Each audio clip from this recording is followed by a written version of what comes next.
Over the last 3 weeks, the Zoom business has been exploding, and we're going to take a look in this video why the Zoom business is zooming. I'm Greg Raiz, and this is Half Ideas. Video conferencing isn't something new. In fact, we've had Skype, Hangouts, Facetime, Microsoft Teams, and many other video conferencing services for many years. There's a number of things that set Zoom apart, and we're going to take a look at those. The first and arguably the most important is video and audio quality. When you look at the video and audio quality of Zoom, when you compare it with some of the other products, it's really night and day. And in particular, when you get into meetings that have more than 10 people, there's really no comparison. In testing Skype, Hangouts, and Zoom together, the quality of the Zoom experience is really sharp and crisp. You get much higher fidelity video, and the connection speed is really fast, so you don't get a lot of that delay that you may see in other products. You also don't see a lot of pixelation or artifacts in the video quality coming through, and I think that makes a big difference in the user experience of using these video products. Google Hangouts offers a cleaner user experience in that you don't have to open up a separate application. It just opens in another tab. And Skype, that's been around for many, many years, offers and was the first to offer many social features like contact sharing and chat. But when it comes to large meetings, try to get 10 to 20 people on a conference call, and Zoom is really the clear winner. Why is this? After all, Skype was the pioneer. It was introduced in 2003 and has had almost a decade head start. The Skype experience took advantage of high-speed internet when it was initially launched, and this helped the adoption of Skype dominate the field initially.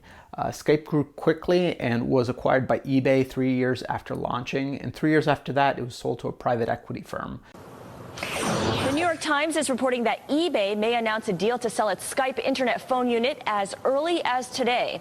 The Times did not name a price, but eBay has previously said it wants $2 billion for Skype. eBay shares are rising in pre-market trading. 2 years after that, it was bought by Microsoft in 2011.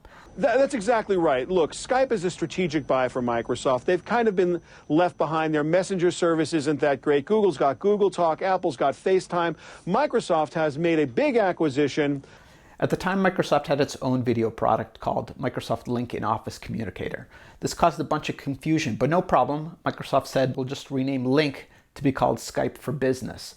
This actually caused even more confusion because Skype for Business wasn't really compatible with Skype. Since then, Skype for Business has been morphed into Microsoft Teams, and that product is also now mostly incompatible with classic Skype. While Skype was an early mover and one of the first to the market, they actually split the market and confused folks. They told business users to use one product, personal users to use another product. So what Zoom got right is they allowed people to blend their use of personal Zoom, where they're communicating with friends and family, with some of their business use of Zoom, making a really seamless user experience. The other thing that Zoom got right was the underpinning of their technology. While Skype was first to market, Zoom really took advantage of how the internet was changing and how the internet speeds of a typical person were getting faster and faster.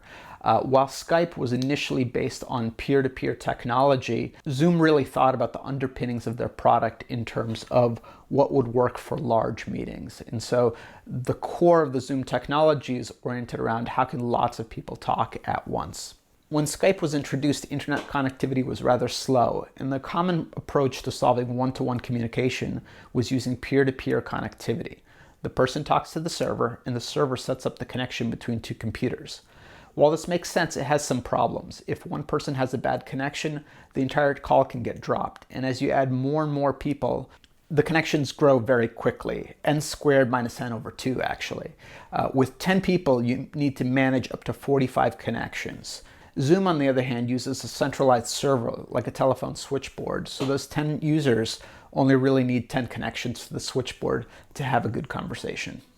We've seen Zoom be able to operate with hundreds of millions of users and many simultaneous connections, hundreds of people in a conversation without much lag or drop in quality or video. In addition to the quality of the call and performance with many people, Zoom is introducing a lot of under-the-hood features that are making it easier for teachers, tutors, and businesses.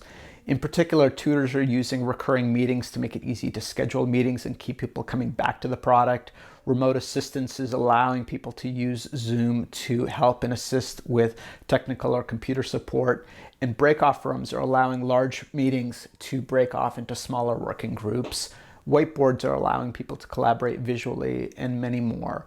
These features, such as whiteboards and collaboration rooms, they're just not available in products like Skype. They're not available in Google Hangouts and some of the other products I mentioned. And this is really setting them apart from a feature perspective and allowing them to grow so much faster.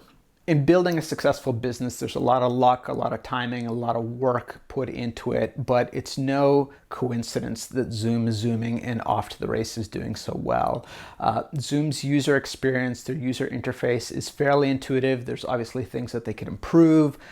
Putting the leave meeting button in the same corner as resizing the window, maybe that's not the best place to put that button. And sometimes the interactions require some right-clicking or some not necessarily most intuitive interactions.